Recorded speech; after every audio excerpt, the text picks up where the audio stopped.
Welcome back to Mapping Oedipus Rex. I'm Mike, this is Vic, and this is Aaron joining us for episode 2. Last time we began the play with the first 8 verses, and we sort of broke down what those look like through the use of mapping. And we talked about how mapping is different than analyzing, different than interpreting, because you're agreeing on certain set things within the text, certain problems that a lot of people will encounter, or maybe everyone will encounter when they start reading those same lines. So Vic, let's talk about sort of where we left off last time and then get into the new material. Let's talk about the line, "I am the world famous Oedipus Rex." Is he world famous? Do we all know him? Famous and known to all, yeah, he Known says. to all. Known to all. So I think that probably everybody does have some identification with that name, knowing that it means the man who slept with or married his mother and killed his father. And the interesting thing there is, so first of all, everybody asks themselves, can I recognize this man? And they find out it's true, he's right. He is famous, but he's not really famous. He's rather infamous. And the funny thing is that he thinks he's famous, meaning in a good way, and we recognize he's infamous in the most terrible way possible. So he's talking or looking at himself in a completely different way than we are looking at him, which means that we're not on the same page with him at this moment. And then we maybe push our memory a little further and remember something else about him where he could perhaps feel good about himself, which was the moment when, according to the story, he came to Thebes and there was a Sphinx there. If he could solve the riddle of the Sphinx, he would get rid of the Sphinx, which was making it impossible for people to go in and out of Thebes. The Sphinx was sitting at one of the gates and destroying anybody who came by unless they could answer the riddle. Oedipus amazingly solves the riddle. And when he does, they reward him by marrying him to the queen, who has been recently widowed because of the death of her husband, the king.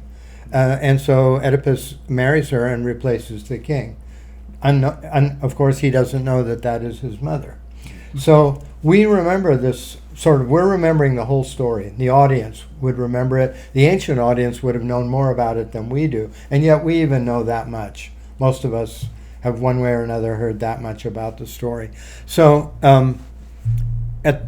so then we've got this situation where we recognize that he is proud of himself, but he's not going to be forever. And in fact, he's going to go from being this very proud, confident ruler to being humbled in the most extreme way and terribly and maybe unjustly. A lot of readers and probably even members of the ancient audience feel that he didn't deserve, having saved the city, he did not deserve to be made to suffer. So he is going to be made to suffer, and we actually know from Homer. Not all of us would know this, but all Greeks would have known Homer really well. And Homer has a story about Oedipus in Jocasta when Odysseus goes into the underworld. He sees Jocasta, who in Homer is not called Jocasta, she's called Epicasta, but that doesn't really matter. That's Oedipus's mother, and in that Homeric passage, he says, that Oedipus married his mother, killed his father, and that this would soon be made known to all by the gods. So we know that the gods are going to make it known. So yeah, go ahead. To kind of backtrack on that, in the ancient Athenian world, Oedipus would have been known to all. But I want to put that to the test a little bit. Aaron, what is your previous experience maybe with Oedipus? I mean, Sigmund Freud, Oedipus complex, you banged your mom. Yeah. That's about it. And you kill your dad. So I actually have a real quick question for you. So just to get a track in, I've never read Oedipus Rex. This was a play that was based on an existing fable. written by Right, somebody and- else. Is and- that accurate? Not even, I don't even think we'd say written by, because this was a fable told by many people. Right. We have, and consider we have very little from ancient Greece of all that was produced at the time. We have a small percentage. Right. And of that small percentage, we have 3 or 4 stories about Oedipus. So that's a lot of stories about Oedipus given how little we have. So we can assume there were a lot more stories about Oedipus. Right. Well, we know that there were 3 plays by Aeschylus earlier than the play we're reading by Sophocles. Mhm. And those 3 plays, the first one was called Laius, which is the name of Oedipus's father. The second one was Oedipus, and the third one is called Seven Against Thebes. And the Seven Against Thebes is the story of the besieging of the city Thebes, in which one of Oedipus's sons is in the city, and another one of his sons is besieging, and they meet and kill each other at one of the gates in a combat. Wow. And that play we do have. So we don't have the Laius play, but we can assume that it's a lot of material about the story that involves Laius, and some of which is touched upon in the play we're reading. And then there's the whole play about Oedipus. So a whole play that we don't have, but that the Athenians certainly knew well. Yeah. It's, I know there's all this stuff about Oedipus, but I'm still really struck by the fact that we give Hollywood so much shit right now for just picking a story and then remaking it, but it sounds like we've been doing this for 2,000 years. It's just coming up, Right. just taking stories and then I think that's a great observation, remaking it, because there's different ways to remake a story. I think that sometimes we think that Hollywood only remakes a story because they think that not all of the money has been squeezed out of the opportunity yet. Mm-hmm. But I think that it's something we can get into whenever you want. But interestingly, from the small sample of plays that we have, we can actually see that they're not just reusing the same idea, they're actually disagreeing with each other by using the same idea. Tell the same story, but come up with a completely different feeling about it, come up with a different perspective about it. a totally different moral of the story. And so that makes it much more valuable to tell the story again, because and the reason you use the same story to tell that moral is to make sure that the audience does see the competition. Here's 2 ideas based on the same set of events, and 2 very different ways of thinking and feeling about how that went down. Sure. Or this is I'm taking this off of just literature and then going into like politics and stuff, but there's a lot of rumor that the CIA they invest into Hollywood films and then use them as propaganda pieces to coerce, as a nudging, if you've ever heard the psychological term of nudging, to shift everyone's perspective slightly. Yeah. And have you heard of that before? No, but the idea makes perfectly good sense to me. So supposedly the CIA is totally invested in Hollywood. And whether it's the CIA, there are other rumors that other people are trying to control Hollywood. But another way of looking at it could be just that Hollywood is the modern available mouthpiece for people who are, you have to be connected into the film industry to be able to make a film. But when somebody gets to make a film, they are. And yes, there are committees. there are many parties to the making of the film, and sometimes that just cuts the film to shreds. But other times, somehow they all get on the same page, and they do tell a very meaningful story. That is a story that we can react to, and that might change some of our views, political or philosophical. Or let's say they don't need to be even labeled, just our ideas, because all of our ideas are relevant to the way we live. When I find that interesting, because when you talk about different people creating stories to kind of drag people's perspectives a different way and sort of have a dialogue that extends past one film, you can circle back to Oedipus Rex. I think that's what you were hitting on, where you have like the story of Laius, and then you have the original story of Oedipus. Then you have the drama with Oedipus's sons. You have a dialogue that centers around this same character that extends the tragedy in sort of both directions time-wise, back to his father and then on to his sons. But when we talk about it through the lens of mapping, we can identify the things that people might have a problem with. Right. And then we can, Right. once we identify that, we can see where the dialogue Yeah, is. so you remember last time we talked about the way the play opens with suppliants, that is, people praying around an altar. And we can infer by the signs that they're praying to Apollo that they've got a plague and that's their problem. That's just an inference.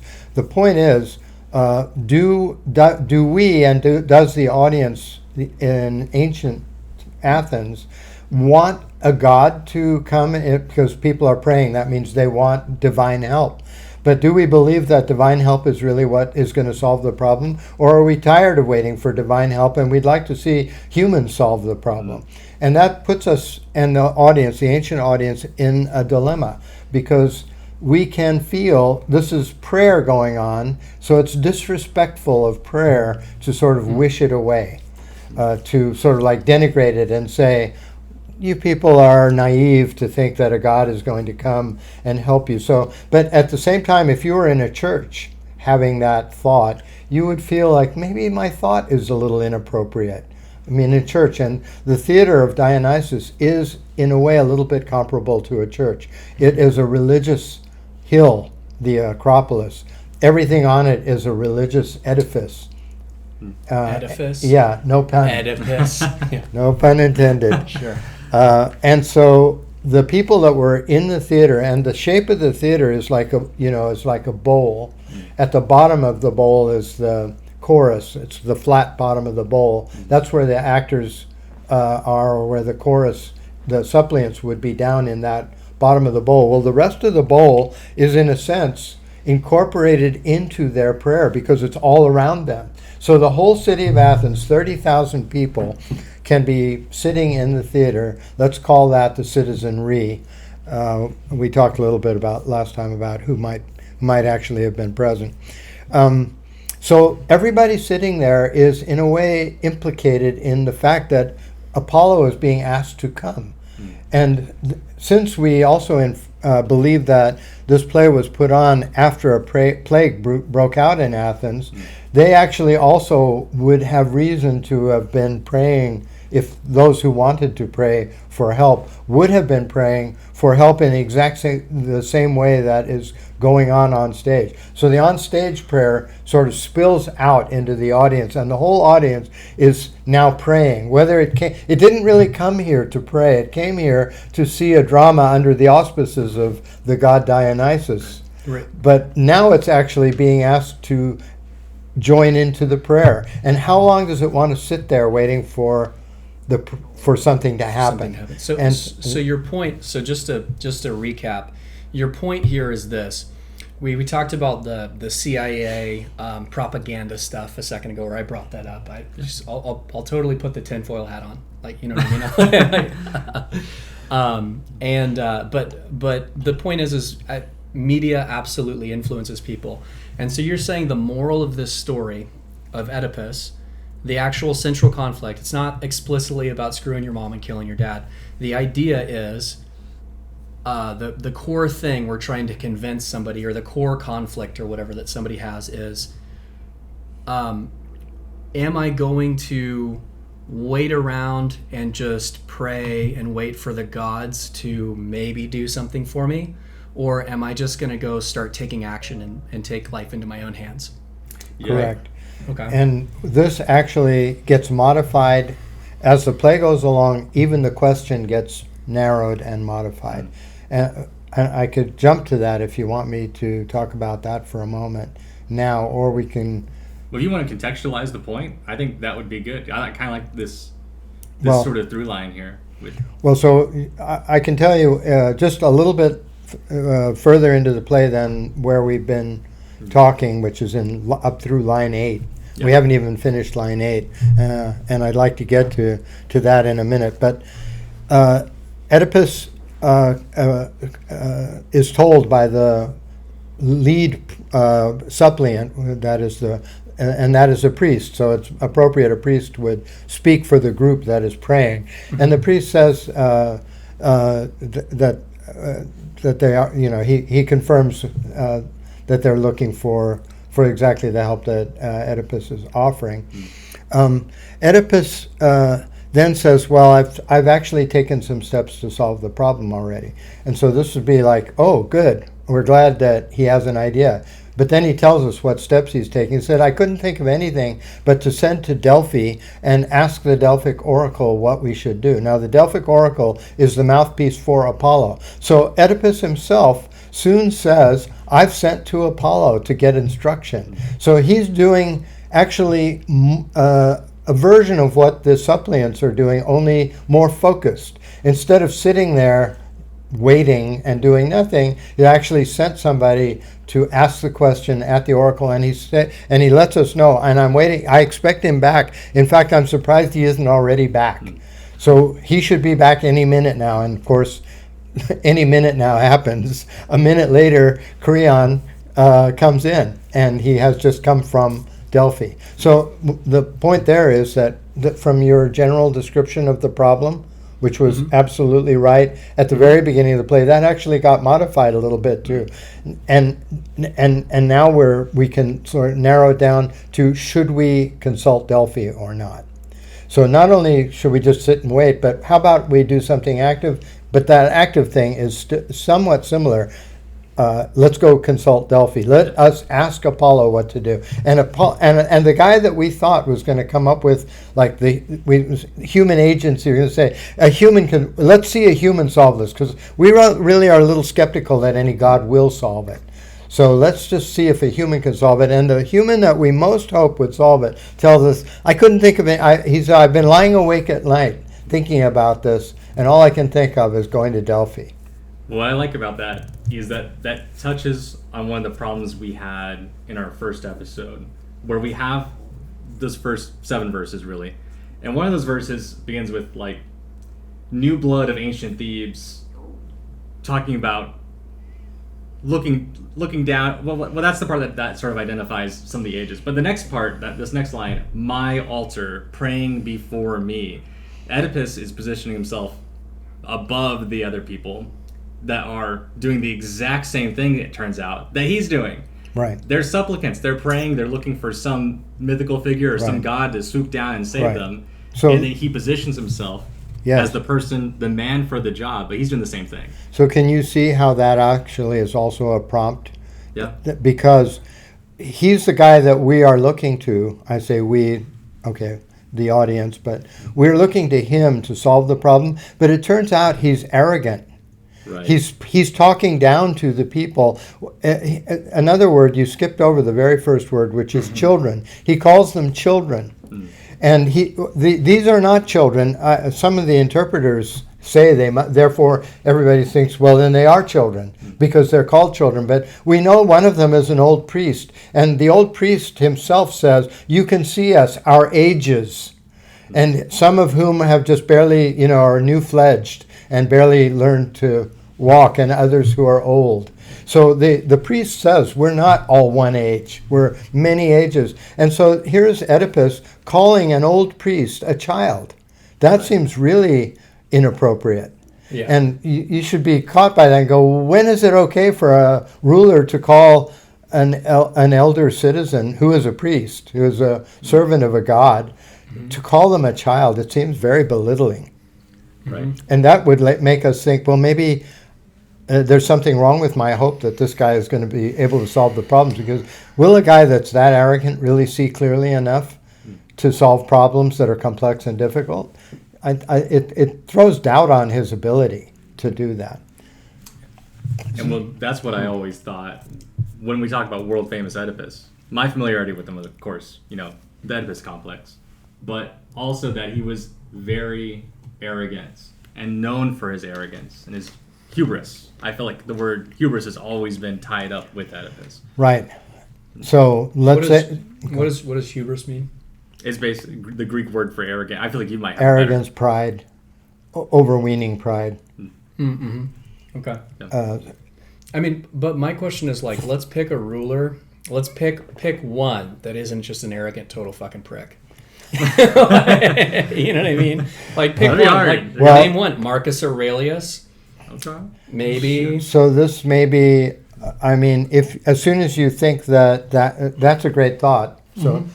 So having the prompt, That's exactly part of the exploration. That's part of the mapping. Where you went there, anybody could go, and whether we are conscious of having gone there or not, the possibility of thinking, yeah, but all of them are like this, is somewhere to go. Now, do you have judgment of that? I know you do. So tell me, like, coming to the realization that we can't really find a ruler who is free of this kind of arrogance, or it's extremely unlikely that we'll find one. To what conclusion does that lead you, or to what judgment does that lead you? Well, real quick before you answer that, explain the judgment part of what a mapping is. Well, that way so we can contextualize the conversation. The mapping always leads us to choices. That is, there's always choices that have to be made, and for example, do we prefer to have a god, wait for a god, or do we prefer to send to Delphi, or should we just solve the problem without consulting or thinking about Delphi, or without thinking about Apollo? Let's say we are modern now. I mean, even the 5th century BC audience could have said, we're no longer living in the world of myth, right? We're modern, which means that we don't really believe that if a plague comes, it's really Apollo punishing us. We just say plague is sickness. Sickness has got no moral cause or effect. It's just there, and it has to be lived through. If you try to survive it the best you can. Right. We admit our medicine can't really deal with it. We try different things, but none of it seems to work. Some people do survive. So good luck to us. That would be the sort of like the most rational approach to it from a quote unquote modern point of view. That is a modern post-religious point of view. So already Athens, I think, had a kind of post-religious tendency. That is, we have these gods, yeah, but we don't really take them that seriously. Go ahead. So when you're mapping, you identify a problem, and then you move into a judgment. Well, you move to the exploration. Exploration reveals different paths, and then you have to make choices. Okay. And then the judgment comes in. How do you decide which choice is the right choice? Okay. And so ultimately, watching entertainment, and it doesn't have to be a Greek tragedy, watching entertainment ends up with ethical choices. And by being exposed to the opportunity to make those choices and see what comes of them over the course of the tragedy, you might change your judgments. And so one of the things that mapping does, by looking at mapping our response and what we're thinking at the beginning of the play, if we map it at the middle of the play and then we map it again at the end of the play, we might see that we've changed our judgments. And if that is possible to happen, then in a sense the play has persuaded us to shift, so that you use the word nudge, you use the word drag. Yeah. But I'll make it a little more neutral and just say shift our perspective, such that we will act differently. The person that leaves the theater is not the same person as the person who entered the theater. And that doesn't matter whether you say you liked the play or you disliked it, and you don't even have to have understood it. By mapping, we can just find out, what you think is the right thing to do. We can map that. It's easier to tell what the right thing to do is than it was at the beginning. In this context, anyway, we will come up with an answer. So an example here at the very beginning of maybe the mapping we completed in the first episode is identifying Oedipus's conversation to the supplicants, to the priest of Zeus, and the language he's using: my altar, praying before me, the arrogance, referring to the priest of Zeus, an old man, as a child and belittling him. Our judgment after that exploration of those verses is that Oedipus is arrogant. Is that the conclusion? That's one. That's a small judgment. Yes, the bigger judgment is still. The question remains: even if he's arrogant, what do you prefer to do? Are you happy that he said he sent to Delphi? When he says that a little bit later on, will we be happy that he sent to Delphi, or will we be a little disappointed? And I think the answer is we're a little disappointed, because I'm assuming that the the turning to religion that starts with the supplication at the beginning is something we may like supplication in its place, but not in a drama, right? You go to a theater, you go to the drama to see action, and the first thing we're given is inaction. They're sitting there, they're waiting for something to happen. We're sitting there, we're waiting for something to happen. We're waiting for them to get up off their butts and do something, or somebody else to appear. Then somebody does appear, it's Oedipus. He announces proudly that he's Oedipus. And we immediately have all kinds of reason to both, on one hand, we want to be happy. Okay, he's come, action has started, and then we have reason to think, yeah, but this may not work out that well. First of all, it's Oedipus, and we know his life is definitely not going in a good direction. Understatement. Right. He rolls in. You step into the movie, you want something to happen, and you're immediately just, because it's boring. It's just people standing around waving leaves, sitting, and just they're not even doing standing. nothing. And it's like, okay, so what is this? What are we doing here? Are we just sitting on our hands? And then and then finally some action happens, and Oedipus rolls in, and it's like, oh God, the most least qualified person who's constantly totally this is the definition of self-sabotage. Right. And he's going to be crushed by the gods, and we're pretty sure it's going to happen in front of our eyes, because we only know of two major events in his life: when he solved the riddle of the Sphinx, and then when he found out that he had killed his father and slept with his mother. And we know that we're between those two moments right now. So we're probably going to go from moment one, or from past moment one into moment two, which is the discovery that he killed his father and slept with his mother. I've got a question. When they released this, because we were talking about historical context, when they released this, like, what was the name of the play? Was it just Oedipus when it started? Like, when they walked into the theater, or was it like, the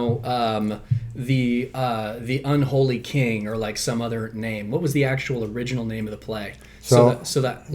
Did the audience know that they were going to go see an Oedipus play? I think that is an absolutely wonderful question, because I don't know the answer to it. And I don't think anybody does. Nobody knows. We know what they came to be called afterwards, but we do not know how much the audience knew going in. Did they know this is going to be about Oedipus? Because if they did, that would change things right away, right? If you already knew that before it started, it would. So I actually would rather believe, this is my preference, I want to believe that they didn't know. And because I think that it makes the drama of the opening with the not knowing who's going to come, with the ability, and I think it just makes it a little bit more edgy not to know. Here's another thing we don't know. Did he come out walking normally, or did he come out with some kind of a walking stick? I prefer to think that he needed a walking stick and he has a teeny bit of a limp. And maybe that's a good segue to, do we still have time today to talk about the word that follows the one when his phrase when he said, "I am known to all," Oedipus? Yeah, let's work it. So he says I'm hopasi klenos Oedipus kalumenos. Hopasi klenos, that means the one to all known or famous Oedipus. And as we've been saying, that when he says this, we remember who he is. We also remember his past. We also kind of know his future. And we also know that the gods are going to make it known. And we also know that he is saying things that he's saying something beyond. When he says, "I am famous," we're thinking, oh yeah, you're famous, but you're actually famous in a different way than you realize. You're infamous. And you're much more infamous than you are famous. We think all that, and and this is where we invent the idea, whether we come up with a term for it or not, of double entendre. So this play is famous for double entendre, and in a way the play teaches us to notice double entendre like in line 8, that as soon as it begins, we see, oh, when he talks, he says things that mean more than he means to say. So who's talking? Well, you could just say, it's Sophocles, right? Yeah. Hinting through the character to us. But as soon as you realize there's double entendre, and you feel also, because the double entendre enables us to know the past, the present, and the future. That is exactly what gods and oracles are supposed to know: the past, the present, and the future. Human beings don't know that. So this double entendre is giving us a divine perspective. Now, what god would it be that this is appropriate to? That would be Apollo. Mm-hmm. So it isn't really very much of a leap to think that the other voice that is talking through the double entendre is the voice of Apollo. Let's just presume for 1 second that it flashes into your mind that it sounded like Apollo just said that, instead of just Sophocles said that. Yeah. What if you thought for a second, what if Apollo said that? You would immediately, maybe you would think back and think, that word he said, children, at the beginning, that wouldn't be inappropriate for Apollo to say. No. When he said, there's some other things that he said, I have come. This is all in the first 8 lines. Wouldn't that also be, they're praying for Apollo to come. Wouldn't it be possible that Apollo is saying, children, I have come? He's speaking through the body of Oedipus, but isn't it possible that Apollo is doing that? He says, I have come judging. Now what he says is judging it too important to entrust to another messenger. But actually when he says judging, you think Apollo is who's going to judge? We know Oedipus is going to be crushed in the play that we're about to watch. Who's going to crush him? The gods. Why are they going to judge? Why are they going to crush him? Well, according to if this is Apollo talking, he said, because we judge. Because I judge. I have a judgment. And so you suddenly feel that everything that was just said could have been said by Apollo. In which case we have not only got, we've got double entendre, but what it is it's a vehicle. That is, double entendre is our detection that there's a second speaker, and that second speaker is the God. And the most interesting thing he says, before he says, I am famous to all as Oedipus, he says, I have come, I've come judging. I did not judge it appropriate to send another. I came myself. Wow. Now, if Oedipus said that, it sounds arrogant again, right? He says, I didn't send anybody. I think this is so important, I came myself. It's arrogant and also maybe good, because it's like the ruler really cares, so he's coming on his own behalf. But what if Apollo is speaking? Apollo, did he come himself? Yes. Did he send another? Yes, he sent Oedipus. And so he both came himself and sent another, and the reason he sent another is because he needs Oedipus to be his voice. Mm-hmm. So we've already, I mean, I would say very few people would admit to having had all these thoughts, but in my idea of mapping, all of these thoughts follow from the beginning thought, and therefore they are possible, and we just can't know we can't be sure what went on in our own minds at this point, but it's certainly possible. Now let's go to the next word, because I think it will sort of like build on and cement this. Kalumenos. Kalumenos, which means as I am called. Mm-hmm. Now what does I am called mean? In English and in Greek, it can mean two things. It means that's what people call me, that's the name they use for me, or it can mean as I've been summoned. Now, let's start with the as I've been summoned. Well, who is Oedipus? Has he been summoned? Not really, right? No. The people are not showing us. They didn't go knock on the palace door and say, Oedipus, are you home? But they're by the palace. They're by the palace, but they're praying. Right. They're at the altar in front of the palace door, praying. So they're holding these special sticks with wool on them. Mm.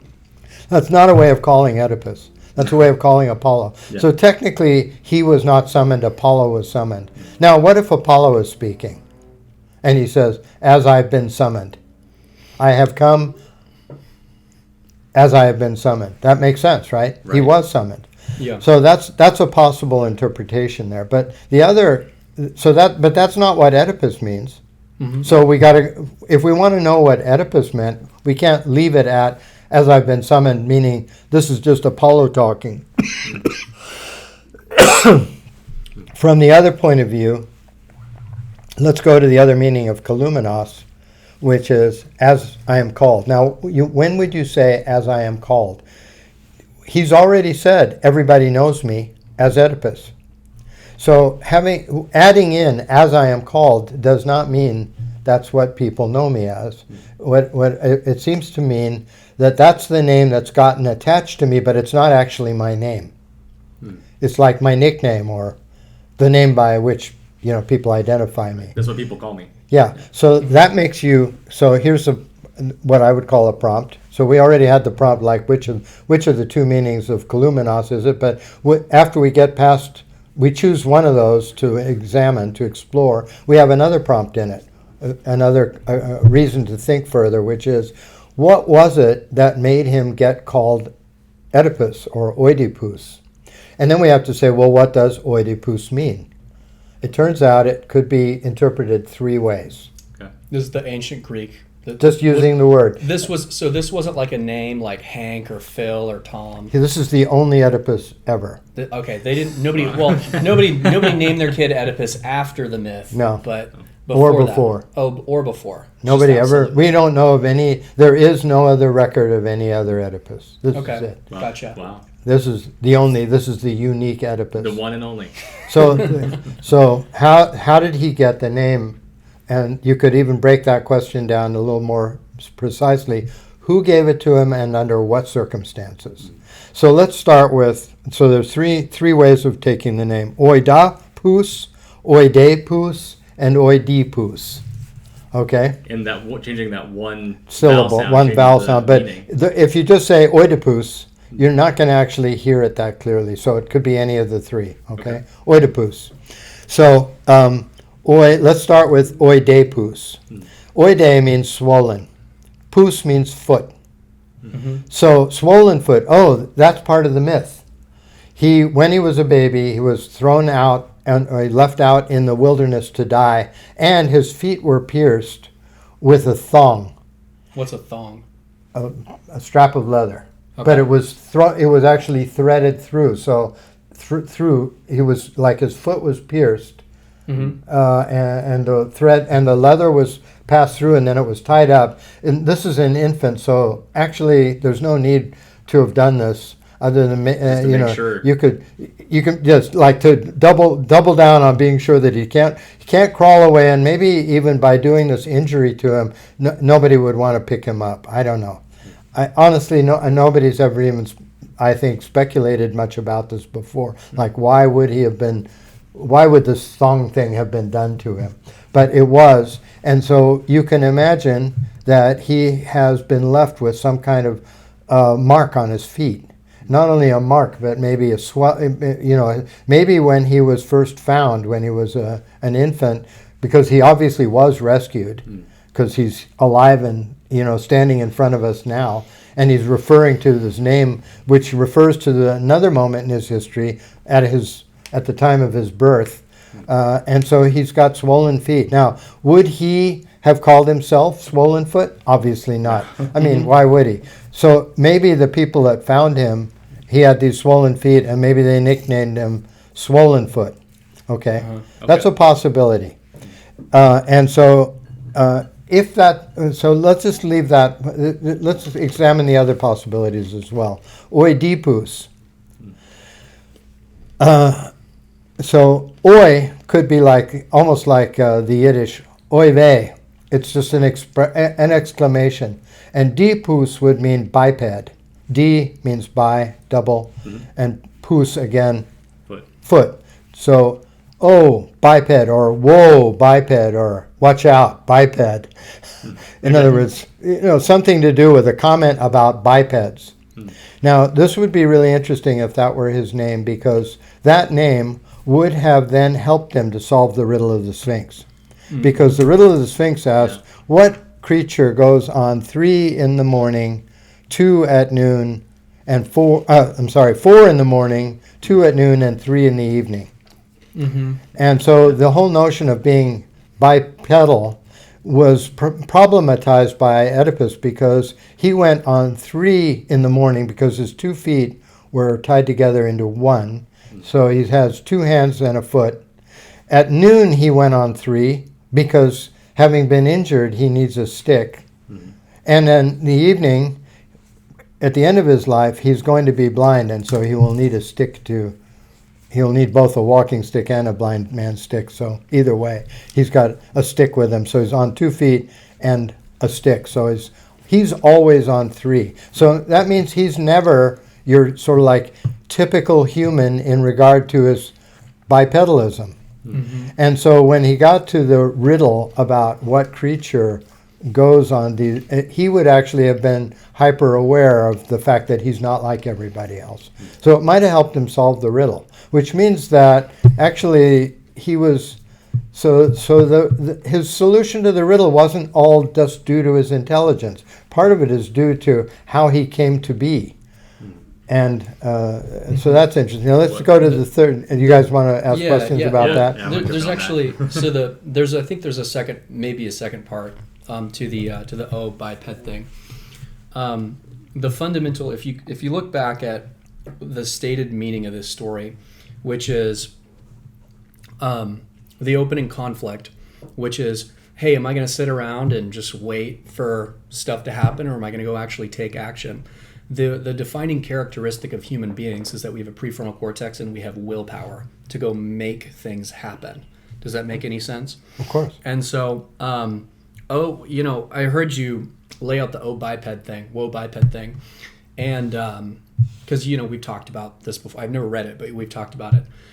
And the my thought whenever I saw that was but more like, hey, whoa, watch out, person who has autonomous free will and 2 feet to take you where you want to go. You might not know what you're getting yourself into. Right. And it sounds very much so like Oedipus is a guy that used his free will to get himself in a little bit. I mean, this is really paraphrasing, but he's gotten himself in a little bit deeper than he. There's more variables at play than he can actually measure and process, and he's humbled as an animal again. And not only that, but if he's labeled this way, in other words, he's famous to all as, whoa, watch out, biped, watch out for your bipedalism, watch out for that will that you've got. If he's, in a sense, his name is advertising a warning to all mankind, that's... And who would have given, back to my questions, who would have given him, who would have thought to give him such a name? Yeah. It's a very cool name. Who do you feel like could have given him that name? The Lord. Exactly. I mean, Apollo. who else? Yeah. Who else would have a perspective on human beings that would make a comment about the human condition with such prescience, with such accuracy, and they're demonstrating it like, okay, it's not just a general comment. I want you to see how it looks when it plays out in an individual. So you're going to get to watch this individual make a mess of things for himself, by himself, and all I want you to do is notice. That's why I attached this label to him. Watch out, biped.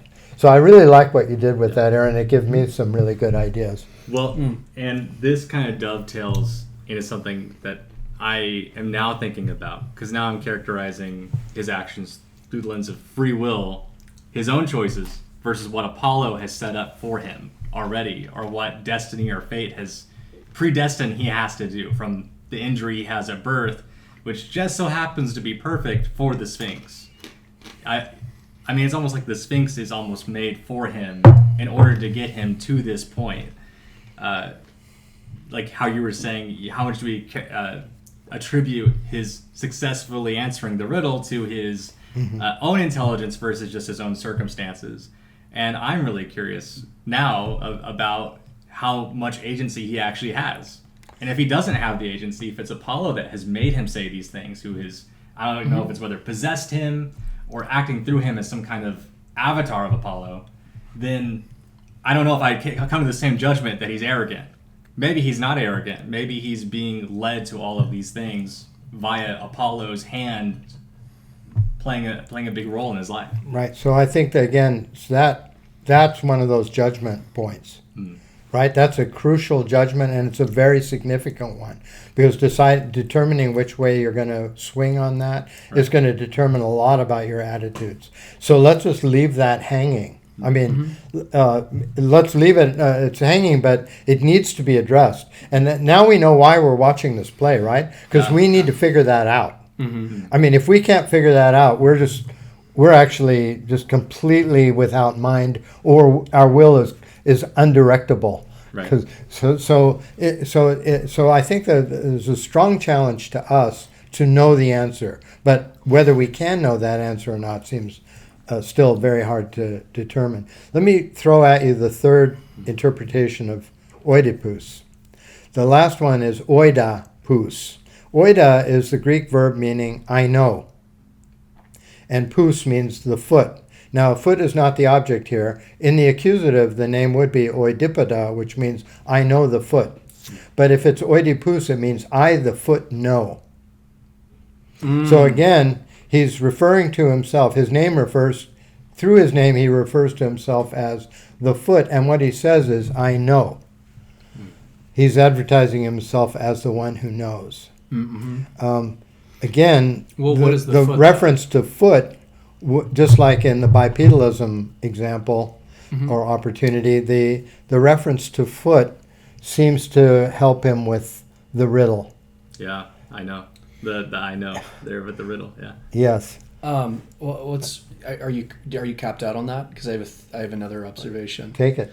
So I the foot know. Let's bring it back to the second one, the second double entendre, and the overarching theme here of when do I take action versus when do I stop, wait, and listen, and the fact that he seems to be spirit possessed, right? And there's all these things that he's doing that indicate it would be actually totally inappropriate for almost to the point where somebody might argue, well, maybe that's maybe you're looking into it, but then some of the things you've said, it's like, yeah, absolutely, that sounds like it's maybe a spirit talking through him. I can totally, it's really hard to argue that it would not be right, the meaning.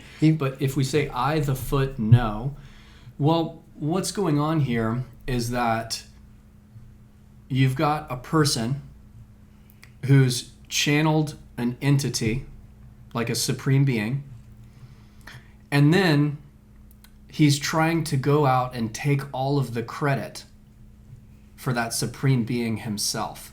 Yes. But he's just the foot. Yes. He's just the work. Yes. He's just the actual, the actual foot carrying the person. Yeah, there's so much going on here. So he's not only taking the credit for the supreme being, he's actually implicitly criticizing the supreme being. Because when he said, I chose to come in person rather than sending an emissary, that is in a way an implicit denunciation of the God, because the God, in his view, didn't come and didn't send an emissary, and yet we found he did come and he sent an emissary. He did both. And yet, from Oedipus's point of view, he doesn't know that he believes the God did neither, and he actually says, well, I came in person, meaning I'm doing more for you than a God does. Right. So and so I should be trusted and appreciated, and even venerated more. Yeah. So this question of free will versus maybe a directed will or maybe no will, I think is very interesting. Right. And I think going forward as we continue to look at more verses, maybe more from the middle, I'll be reevaluating my perspective on that and exploring that. So let's just final comment maybe on the kalumenos, being called. So the whole notion, because I think that fits in a way, is Oedipus called? Was he called? In any sense, was he called, and how did he react to the being called? And Apollo was called. We can see sort of how Apollo does react to being called, but Oedipus doesn't think he was called. He thinks he's coming on his own. But what we're sort of playing with the idea was, is he required to come, but he's just not hearing he's not really hearing the call.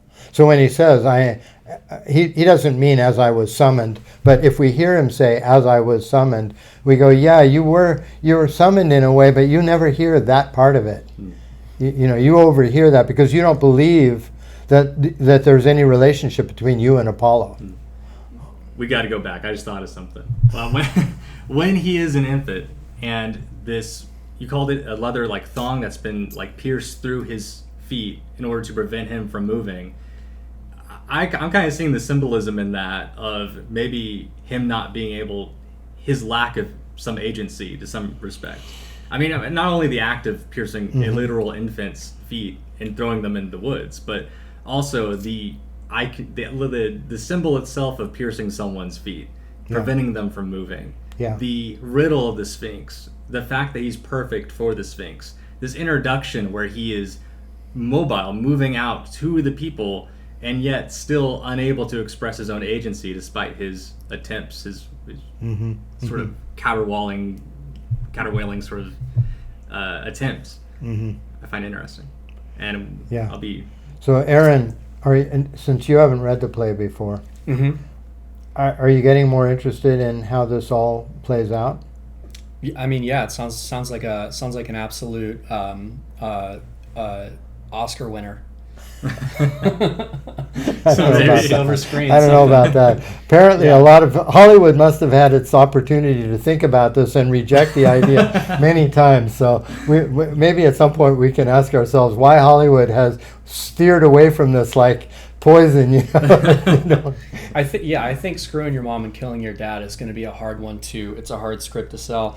I think the idea of like actually watching the sex scene, like everybody's going to be just like, man, this is a lot. This is a lot. This is more than I bargained for. Well, the Greeks loved it. Yeah, they kept coming back to it. Hey, you know what? Watching something as a play and then watching something as a movie can be quite different. You're right. There is a difference there. And there's a huge difference. And we you can can't get away that. with the same stuff. What's interesting, You can't get away with the same this stuff. is another whole topic, but sometimes movies use narrative, like I'm thinking of Apocalypse Now.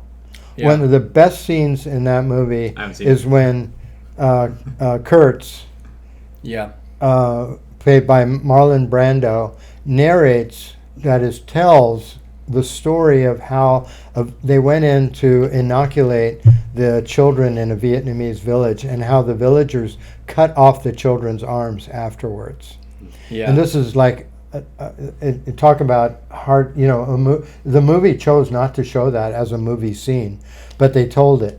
So I think sometime we could talk about like the relationship between scenes that are scenes that are better told about than seen, and other scenes that are where it helps to see it. Yeah, it could have been a flashback and it would have been weird. Game of Thrones would have been. Game of Thrones kind of got away with a lot of that. What, Game of Thrones? What did they do? Game of Thrones got away with a lot of. Yeah. I mean, actually depicting those kinds of relationships. Oh, Not that it should. I don't think Oedipus Rex, the movie, should have those scenes. Yeah. So the sexual imagery and also the whole story of the treatment of the infant, I mean, which is the killing the father and the having sex with the mother are terrible, but so is the throwing of the abandonment of a child, first wounding it and then leaving it out in more or less a mountain wasteland to just be eaten by animals. Mm-hmm. That's pretty horrible too. So his mom and dad did that. They were just like, all right, and they cast the kid out. Yep. Well, Why did they do that? That we know that actually this is something the audience would have known, so I'll tell it.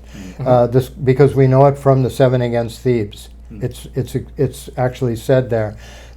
3 times, Laius had been told that if he had sex with his wife, the child that was engendered that way would rise up, would grow up and kill him. 3 times. And so as the story unfolds, we figure out, but it's pretty clear. So Laius is more or less being told to refrain from sex with his wife. He's actually, according to the story, not told never to have sex again. He's only told not to have it with his wife.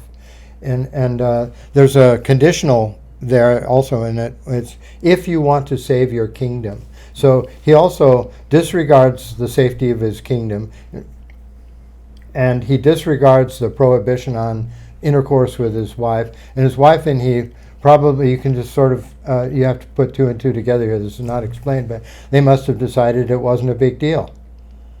And so they went ahead and did have sex. They probably thought, well, maybe you won't get pregnant. Maybe. So she does get pregnant. Well, maybe it won't, maybe Be a boy. maybe it won't be a boy, although I'm not sure it says that it has to be a boy, Okay. but let's assume it does have to be a boy. So maybe it won't be a boy. And so, the baby is born and it's a boy. So they go, well, nothing said that we have to let it live. So we can defeat the prophecy by just killing it. But for some reason, they don't kill it themselves. They give it to somebody to take, and that somebody, for some reason, which we could probably, again, infer just from like human kindness, maybe just this. There's two reasons why the person wouldn't have killed the baby. Yeah. One is he just thinks that that's just too cruel for any, he just doesn't want to be part of that. Yeah, you just can't The actually second do it. one is that he was in telling him why he had to kill the baby. They said, well, there's this prophecy that if we have a baby, that baby will kill Elias. Maybe he knows that, and maybe he believes in prophecy. Either way, What if he believes in prophecy and he thinks, so if I kill this baby, I am in a sense going against the prophecy. But so I'm just saying that's a possibility. He thought that But way. the individual There's who also- carries it out is still every bit as brutal to almost make that happen. Piercing an infant's feet in order to prevent him from moving, leaving him abandoned in a mountainside. I mean, that would seem to suggest that the servant might not have had a problem with it. Well, the servant, it turns out, we'll find out later in the play, didn't leave him. Oh, yeah. The piercing of the feet, though, can't be gotten around. I was wondering about that one. But the servant didn't leave him, as he didn't do what he was instructed to do. That's how it comes about. So Oedipus has gone through a very circuitous path to get to where he is now, which is investigating Elias's death. All right. Yeah, I mean, there's potentially a third option, which is just negligence. Like shit happens, and you can't account for everything that ever happens, right? Yeah. Which I don't think. I think that plays into the whole like woe biped, all the agency, free will stuff. Like you can't predict every variable. You can't know everything that's happening, right. and so it's really important to whenever you hit your upper limit, stop spinning your gears. Yeah. Effectively, you get to a certain point where once you hit your limit on what you can, like when you need to go quote unquote call Apollo, right? Because you're laying in bed and you really can't solve that. If you start taking action in that vacuum of understanding, you're absolutely setting yourself up for side effects you can't possibly imagine, because you don't even know. You're just taking shots in the dark. You're walking around taking shots in the dark. You're also, I think, we'll probably see this come up later in the play, but you also end up weighing up the whole notion of letting probability have play. Either you do want there to be, let's say, leave it to chance, and that's exactly what we call an act of God too, right? Yeah. Let's just say something occurs through nature, and we call it an act of God. Well, we still call it an act of God now. What do we mean by that? What we could mean it's just something uncontrollable happened, and we call it we give it the name act of God. But the actual words act of God suggest that what looked like it was just a terrible event was created intentionally by God or by God. And so the play actually, so I think that goes to your point about whether we're going to be consequential about believing in our own agency or not. Because let's just take the putting of the baby out in the wilderness. It wouldn't have happened if either of the parents was willing to just kill the baby directly with their own hands. They could have just gotten a bucket of water and put the baby's head underwater, right? Sure. Like you kill a rat. They could have done that. Why did they not do that?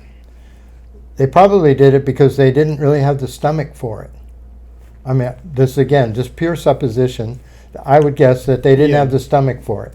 Well, so they had the stomach for everything else they were going to do, but they just didn't have quite the stomach to do that with their own hands, which means they're not living their own decisions out fully. In other words, they're not even willing to They're not own even their own God. decision. They're not even their own So God. it's almost like if you put it out to in the wilderness, in a way you're saying, look, let God decide. So on the one hand, they're going against God because they had intercourse when God told them not to. Uh-huh. So they're directly going against God. But rather than kill the baby with their own hands and say, let's put it out in the wilderness and see what happens. Yeah, which is exactly what Oedipus is doing too.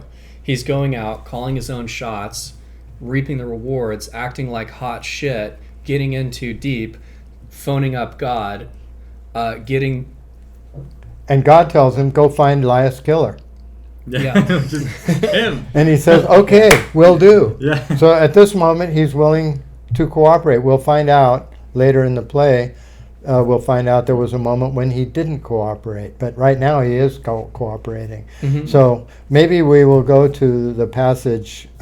Maybe next time we'll go to the passage sort of towards the middle of the play, where we hear more about what he when he didn't obey. I think that would be great. I think that'd be great, especially given sort of the prompts that we've hit on so far and that we've identified as having a lot of discussion around.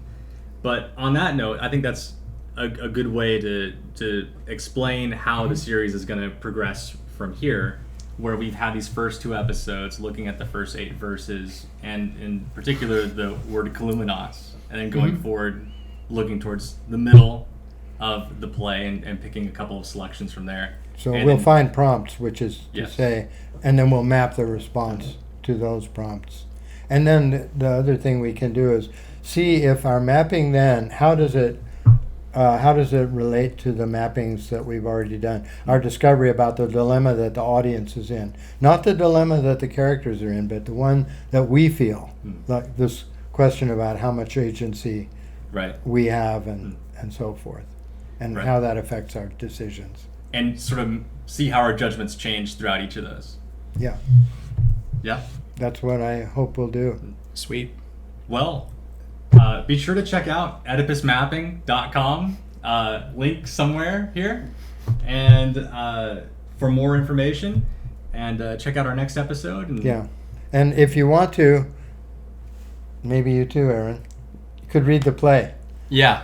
Yeah, good idea. Good advice. Well, I mean, I'm not. I didn't mean need to it. read the I rest didn't of mean it in any kind of cutting way. I just No, meant, no, you it's could good skip advice. it, but if you don't want to have just skipped over all the middle material, then you could read through it. Right, totally. It only takes about an hour and a half to read the whole play, and if we get up to nearly the middle, so about 30 or 40 minutes of reading. Gotcha. Yeah. Okay. But it's not an assignment. Mm-hmm. Okay. All right. But you Thanks, will be Professor. graded. Thanks, You will be Professor. graded on it. Yeah, sounds good. All right. All right. Well, thanks, man. Yeah. Thanks, guys. Thank you. Yeah, that was great. I enjoyed it.